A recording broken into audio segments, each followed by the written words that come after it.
आधुनिक विज्ञान और बायोलॉजी की मेडिकल किताबें एक बहुत ही कठोर दावा करती हैं। उनका मानना है कि एक आम इंसान पानी के बिना शायद कुछ दिन और भोजन के बिना ज्यादा से ज्यादा 3 हफ्ते तक ही जीवित रह सकता है। इसके बाद उसका शरीर खुद को ही खाने लगता है और अंततः मौत हो जाती है। यह एक वैज्ञानिक सच है, लेकिन सिर्फ उन लोगों के लिए जो केवल अपने शरीर में जीते हैं। लेकिन क्या होगा अगर मैं आपसे कहूं कि आज भी इसी पृथ्वी पर हिमालय की कुछ अगम्य और गुप्त गुफाओं में ऐसे सिद्ध योगी बैठे हैं जिन्होंने पिछले 50 या 60 सालों से अन्न का एक दाना नहीं खाया है। उनके शरीर में पानी की एक बूंद भी नहीं गई है। जब मेडिकल साइंस और दुनिया के बड़े बड़े डॉक्टर्स उनका चेकअप करते हैं तो वे हैरान रह जाते हैं। उनकी रिपोर्ट नॉर्मल आती है, शिन उनका हृदय धड़क रहा होता है और उनका दिमाग किसी 20 साल के युवा से भी ज्यादा तेज काम कर रहा होता है। आपके मन में तुरंत एक सवाल आएगा, तो क्या वे सालों से भूखे हैं? क्या वे तड़प रहे हैं? नहीं, वे बिल्कुल भी भूखे नहीं हैं। उनका पेट भरा हुआ है। बस फर्क इतना है कि हम और आप अपनी भूख मिटाने के लिए अन्न खाते हैं और वे सिद्ध योगी अपनी भूख मिटाने के लिए आकाश खाते हैं। जी हां, आपने बिल्कुल सही सुना। शून्य को खाना, ब्रह्मांड के खालीपन को पीना। मेरे पिछले वीडियो में हमने इस बात की गहराई से चर्चा की थी कि प्राचीन गुरु और ऋषि मुनि दिन में सिर्फ एक बार क्यों खाते थे। लेकिन आज हम हठयोग और तंत्र के उस स्तर पर जाने वाले हैं जहां भोजन की जरूरत ही पूरी तरह से खत्म हो जाती है। आज हम डिकोड करेंगे पंच महाभूतों के उस सबसे पहले, वह सबसे विशाल और सबसे रहस्यमयी तत्व को, आकाश तत्व। हम समझेंगे कि कैसे ये प्राचीन सिद्ध अपनी पेट की पाचन अग्नि को अपनी इच्छा से बंद कर देते हैं और सीधे इस ब्रह्मांडीय शून्यता से अपनी ऊर्जा खींचते हैं। यह कोई जादू नहीं है, ये सीधे तौर पर इंसान के शरीर और ब्रह्मांड की ऊर्जा को हैक करने का एक बहुत ही सटीक और खतरनाक विज्ञान है। स्वागत है प्राचीन योग की सबसे एडवांस बायोलॉजिकल हैकिंग में। आकाश तत्व को खाने के इस प्राचीन विज्ञान को समझने से पहले हमें अपने दिमाग में बैठे एक बहुत बड़े भ्रम को हमेशा के लिए तोड़ना होगा। वह भ्रम है भोजन का भ्रम। हम इंसान इस बात को लेकर बहुत गर्व करते हैं कि हम तरह तरह का खाना खाते हैं, अनाज, फल, सब्जियां या यहां तक कि मांस। लेकिन अगर मैं आपसे कहूं कि आज तक आपने असल में खाना खाया ही नहीं है, आज तो शायद आपको अजीब लगे, लेकिन यह एक जैविक और लौकिक सत्य है। गहराई से सोचिए और विज्ञान के नजरिया से देखिए, हम असल में क्या खाते हैं। एक पौधा जमीन से उगता है, वह जमीन से खनिज लेता है, लेकिन उसके जीवित रहने की जो असली ताकत है वह ऊपर आसमान से आती है। वह सूरज की रोशनी और आकाश से प्राण ऊर्जा खींचता है और फोटोसिंथेसिस के जरिए उस अदृश्य ऊर्जा को एक ठोस आकार में बांध देता है। जिसे आप सेब, गेहूं या चावल कहते हैं, वह असल में और कुछ नहीं बल्कि सूरज की रोशनी और ब्रह्मांडीय प्राण का एक ठोस पैकेट है। अगर कोई जानवर उस पौधे को खाता है तो वह उस ऊर्जा को अपने मांस में बदल लेता है, और जब इंसान उस पौधे या जानवर को खाता है तो वह उसी पैकेट को अपने अंदर डाल रहा होता है। यानी दुनिया का हर जीव अंततः सिर्फ एक ही चीज खा रहा है, सूरज की रोशनी और प्राण ऊर्जा। अब यहीं से प्राचीन योगियों की सबसे बड़ी वैज्ञानिक सोच की शुरुआत होती है, जिसे हम द मिडलमैन कॉन्सेप्ट यानी बिचौलिए का सिद्धांत कह सकते हैं। जब आप रोटी का एक टुकड़ा खाते हैं तो आपका शरीर क्या करता है?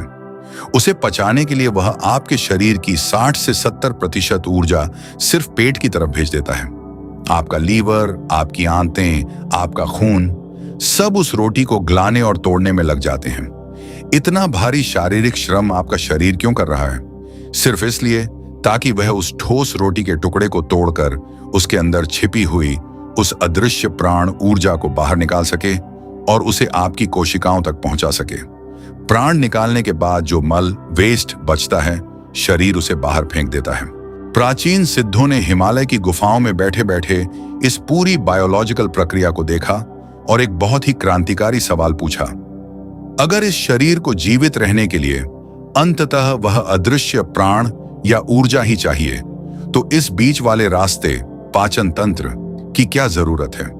हम इतना सारा ठोस कचरा अंदर डालकर अपने शरीर की आधी ऊर्जा उसे पचाने में क्यों बर्बाद कर रहे हैं? क्या हम उस प्राण को सीधे उसके सोर्स से नहीं खींच सकते? जैसे अगर आपको नदी का पानी पीना है तो आप बाल्टी में भरकर लाने वाले बिचौलिए पर निर्भर क्यों रहें, जब आप सीधे नदी पर जाकर पानी पी सकते हैं। इसी क्रांतिकारी सोच से जन्म हुआ आहार के उस गुप्त विज्ञान का, जहां योगी ने अन्न को छोड़कर सीधे आकाश से अपनी ऊर्जा सोखनी शुरू कर दी। प्राचीन योगियों ने इस ब्रह्मांड और हमारे शरीर को समझने के लिए एक बहुत ही सटीक फॉर्मूला दिया। यथा पिंडे तथा ब्रह्मांडे, जो इस शरीर में है वही पूरे ब्रह्मांड में है। आयुर्वेद और योग शास्त्र कहते हैं कि यह पूरा अस्तित्व केवल 5 तत्वों, पंच महाभूतों से मिलकर बना है: पृथ्वी, जल, अग्नि, वायु और आकाश।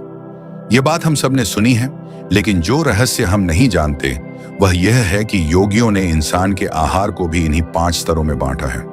एक योगी अपनी साधना के सफर में कैसे एक तत्व से दूसरे तत्व पर छलांग लगाता है, आइए इसे समझते हैं।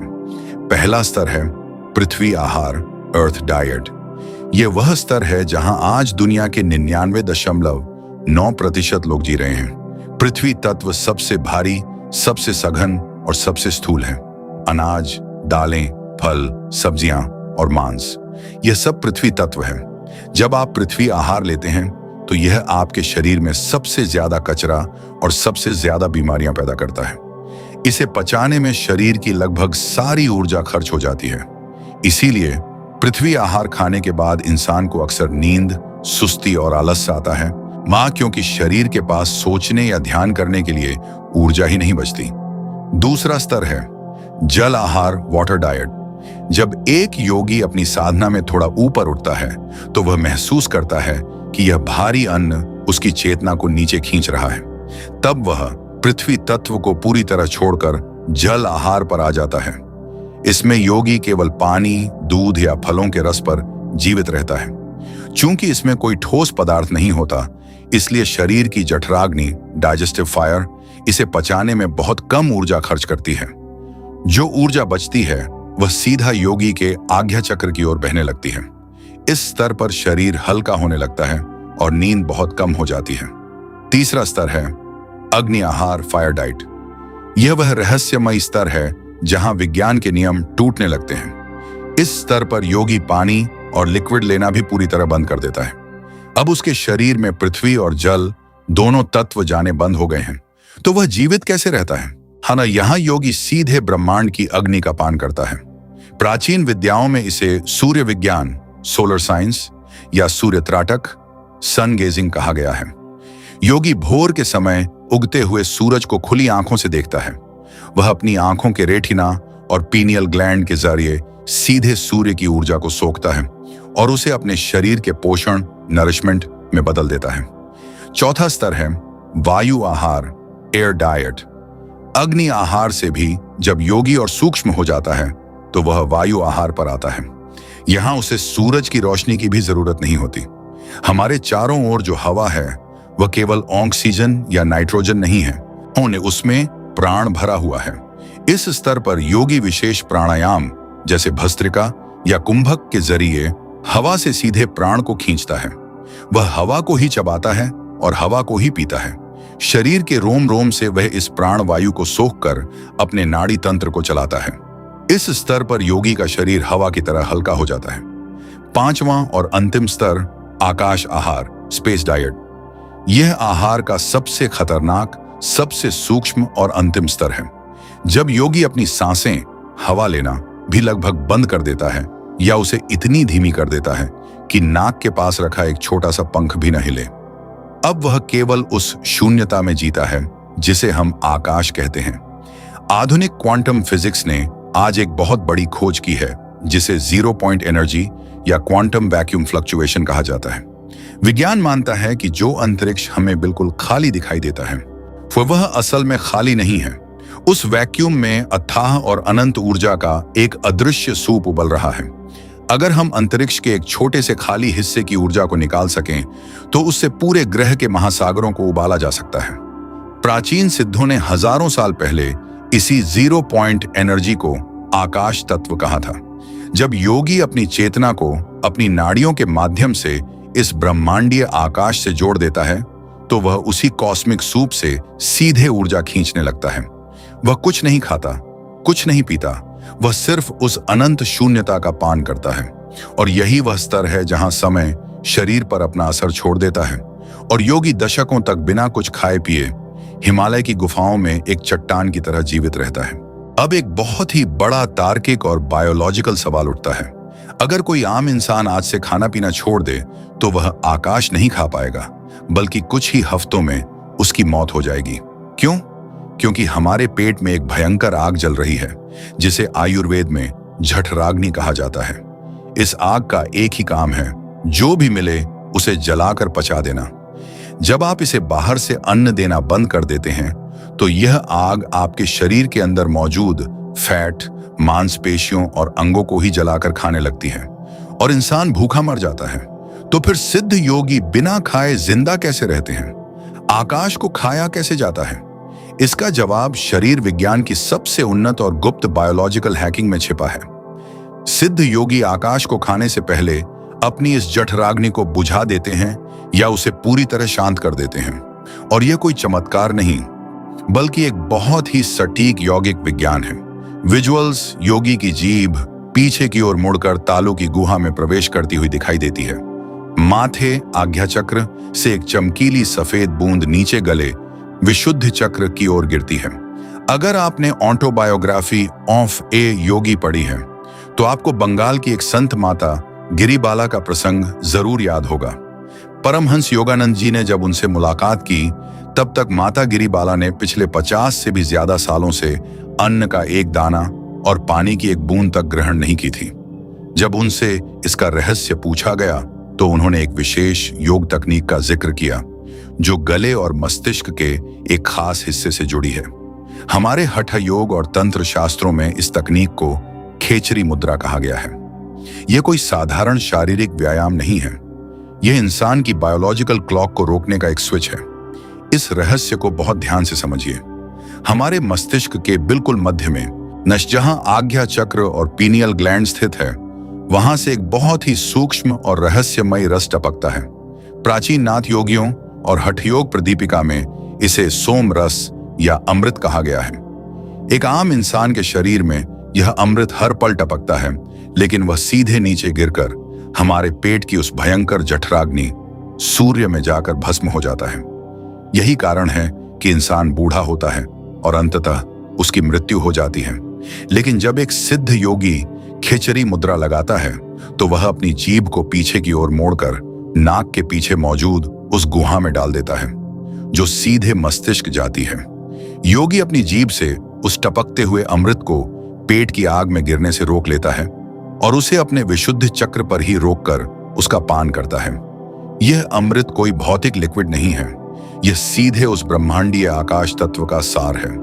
जैसे ही यह दिव्य रस योगी के विशुद्ध चक्र, जो स्वयं आकाश तत्व का केंद्र है, में समाहित होता है, वह एक बायोलॉजिकल चमत्कार घटित होता है। योगी की भौतिक भूख और प्यास का स्विच हमेशा के लिए बंद हो जाता है। उसके शरीर का मेटाबॉलिज्म और कोशिकाओं के टूटने की प्रक्रिया लगभग रुक जाती है। अब शरीर को चलाने के लिए बाहर से अन्न की कोई जरूरत नहीं होती। वह सिर्फ अपने ही मस्तिष्क से टपकने वाले उस अमृत, उस आकाश का पान करके हजारों सालों तक पूर्ण रूप से स्वस्थ और जागृत अवस्था में जीवित रह सकता है। यही वह गुप्त स्विच है जो इंसान को मनुष्य से देवता बना देता है। यह सब सुनकर आपके मन में यह सवाल आना लाजमी है कि मैं तो कोई सिद्ध योगी नहीं हूं जो हिमालय में जाकर खेचरी मुद्रा लगा सके। ना तो यह प्राचीन विज्ञान मेरी आधुनिक जिंदगी में क्या काम आ सकता है। सच्चाई यह है कि आकाश तत्व का यह विज्ञान आज के आधुनिक और बीमार इंसान के लिए सबसे ज्यादा जरूरी है। हम इंसानों की सबसे बड़ी समस्या यह है कि हमारा पेट 24 घंटे और 7 दिन पृथ्वी और जल तत्व यानी अन्न और पानी से ठसाठस भरा रहता है। हम एक खाना पचने से पहले ही दूसरा खाना अंदर डाल लेते हैं। प्राचीन आयुर्वेद का एक बहुत ही स्पष्ट नियम है, आपके पेट का आधा हिस्सा ठोस अन्न के लिए, 1/4 हिस्सा जल के लिए और बाकी बचा हुआ 1/4 हिस्सा हमेशा आकाश, खाली जगह या स्पेस के लिए होना चाहिए। जरा गहराई से सोचिए, अगर किसी कमरे में पूरा सामान ठूंस ठूंस कर भर दिया जाए तो क्या उसमें कोई नई हवा या रोशनी आ सकती है? बिल्कुल नहीं। इसी तरह जहां आकाश है, केवल वहीं प्राण प्रवेश कर सकता है। अगर आपके शरीर में आकाश तत्व के लिए जगह ही नहीं बचेगी तो ब्रह्मांडीय ऊर्जा अंदर कैसे आएगी? फोन आपका शरीर सिर्फ सड़े हुए अन्न की गंध और बीमारियों का घर बन जाएगा। तो एक आम इंसान अपने भीतर इस आकाश तत्व को कैसे बढ़ाए? इसका सबसे शक्तिशाली और सबसे प्राचीन तरीका है उपवास। आजकल लोग सोचते हैं कि उपवास का मतलब है भूखा मरना या शरीर को सजा देना, लेकिन संस्कृत में उपवास का अर्थ बहुत गहरा है। उप मतलब पास और वास मतलब रहना, यानी ईश्वर या परम चेतना के पास रहना। जब आप उपवास करते हैं, चाहे वह हफ्ते में एक दिन का पानी वाला उपवास हो या इंटरमिटेंट फास्टिंग, तो आप असल में अपने शरीर को पृथ्वी तत्व से हटाकर आकाश तत्व की ओर ले जा रहे होते हैं। आधुनिक विज्ञान भी आज ऑन्टोफेजी की बात करता है। विज्ञान कहता है कि जब आप 14 से 16 घंटे तक शरीर को कोई अन्न नहीं देते तो शरीर बाहर से खाना बंद करके अपने ही अंदर मौजूद कचरे, डेड सेल्स और बीमारियों को खाना शुरू कर देता है। जैसे ही पेट में आकाश खालीपन पैदा होता है, आपकी नाड़ियां शुद्ध होने लगती हैं, आपके मस्तिष्क को ज्यादा खून और ऊर्जा मिलने लगती है और आप खुद को हवा की तरह हल्का महसूस करते हैं। यह हल्कापन कमजोरी नहीं है, यह वह प्राण है जो आकाश तत्व के जरिए आपके शरीर में प्रवेश कर रहा है। इसलिए भूखा रहने से मत डरिए। उपवास आपके शरीर का वह रिसेट बटन है जो आपके साधारण शरीर को ब्रह्मांड की उस 0 पॉइंट एनर्जी से जोड़ने का पहला कदम है। लेकिन यहाँ एक बहुत ही गंभीर चेतावनी है। इस वीडियो को देखने के बाद कल से ही पूरी तरह खाना पीना मत छोड़ दीजिएगा। जो सिद्ध हिमालय की गुफाओं में बैठे हैं, उन्होंने दशकों की कठोर तपस्या से अपने प्राणमय कोश को इतना मजबूत और विकसित कर लिया है कि उन्हें इस स्थूल भोजन की कोई जरूरत नहीं पड़ती। लेकिन आप शुरुआत कर सकते हैं। हफ्ते में कम से कम एक दिन अपनी पाचन अग्नि को आराम देकर अपने भीतर थोड़ा सा आकाश पैदा करके। जब आप खाली पेट रहेंगे तो उस खालीपन को कमजोरी मत मानिए, बल्कि उसे ब्रह्मांडीय ऊर्जा से भरने का अवसर समझिए। हमेशा याद रखिए, आप महज यह हार्ड मांस का शरीर नहीं है। आप असल में वह विशाल और अनंत आकाश हैं जिसमें यह शरीर पल रहा है। जिस दिन आप अपने भीतर के इस आकाश को महसूस कर लेंगे, आप जन्म और मृत्यु की हर भूख से आजाद हो जाएंगे।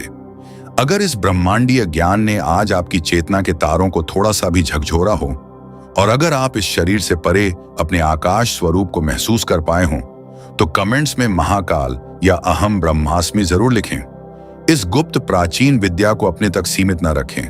वीडियो को लाइक और शेयर करें ताकि यह ज्ञान उन साधकों तक पहुंच सके जो असल में इसके हकदार हैं।